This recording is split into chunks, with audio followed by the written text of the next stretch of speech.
Hi friends, இது மகிழனின் மாடித்தோட்டங்க. இன்றைக்கி எங்களோட மாடித்தோட்ட செடிகளுக்கு நாங்கள் மீன் அமிலம் ஸ்ப்ரே பண்ண போகிறோங்க. அதனோட அளவு சொல்கிறேங்க. ஒரு சகோதரர் கேட்டிருந்தார், அவருக்காகவே நான் காட்டிடுறேங்க.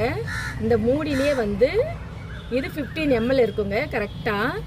இது வந்து தண்ணி வந்து 20 லிட்டர் தண்ணி. அதனால் நான் 1 15 30 mlங்க 45 ml எடுத்துக்கிறேங்க. இதை வந்து நம்ம இந்த தண்ணியில் நல்லா மிக்ஸ் பண்ணிவிட்டு செடிங்களுக்கு நல்லா ஸ்ப்ரே பண்ணி விடலாங்க. விட்டோம்னா வந்து பூச்சி தொல்லையே இருக்காது, பூ கொட்டாது, பூலாம் வந்து நல்லா பூக்குங்க. பூலாம் வந்து காய் பிடிக்கவும் ஆரம்பிச்சிடுங்க. இப்போ நான் எப்படி ஸ்ப்ரே பண்ணுறேன்னு சொல்லிட்டு காட்டுறேன். அப்புறம் இந்த அமிலத்தை வந்து ஸ்ப்ரேயரில் நம்ம ஊற்றும் போது கொஞ்சம் ஃபில்டர் வச்சு ஃபில்டர் பண்ணிக்கோங்க.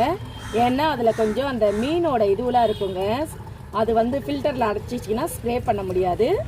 இல்லைன்னா கையிலே பண்ணுறவங்க கையிலே கூட பண்ணிக்கலாங்க. அவங்கவுங்க விருப்பம் தான் இது. நான் வந்து ஸ்ப்ரேயரில் பண்ணுறேன். ஏன்னா கொடிகளுக்கெலாம் ஸ்ப்ரேயர் இருந்தால் தான் நல்லாயிருக்கும் நமக்கு ஸ்ப்ரே பண்ணுறதுக்கு.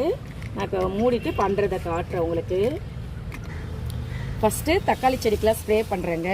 இந்த பூ மேலெலாம் நீங்கள் ஸ்ப்ரே பண்ணிங்கன்னா அந்த பூவெலாம் அப்படியே வந்து நமக்கு பிஞ்சாக மாறுங்க.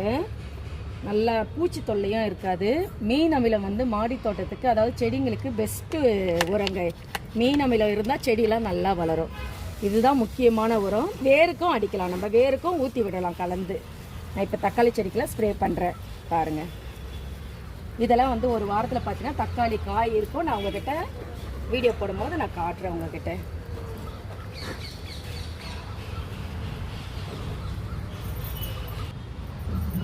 இப்போது பீர்க்கங்காய் கொடிக்கு ஸ்ப்ரே பண்ணுறேங்க. கொடிக்கெலாம் வந்து இந்த மாதிரி. ஆனால் வாரத்தில் 2 நாளுங்க, இல்லைனா வயசானவங்களாக இருந்தால் வாரத்தில் 1 நாள் ஸ்ப்ரே பண்ணால் போதுங்க. நல்லா பிஞ்சு காயெல்லாம் நிறைய வைக்குங்க. இலையெல்லாம் பச்சைத்தன்மை மாறாமல் வாடாமல் இருக்குங்க. மீன் அமிலம் மாடி தோட்டத்துக்கு ஏற்ற ஃபெர்டிலைசருங்க. Okay friends, thank you. எங்கள் வீடியோ உங்களுக்கு பிடிச்சிருந்தா லைக் பண்ணுங்கள், ஷேர் பண்ணுங்கள், கமெண்ட் பண்ணுங்கள், மறக்காமல் சப்ஸ்கிரைப் பண்ணுங்கள்.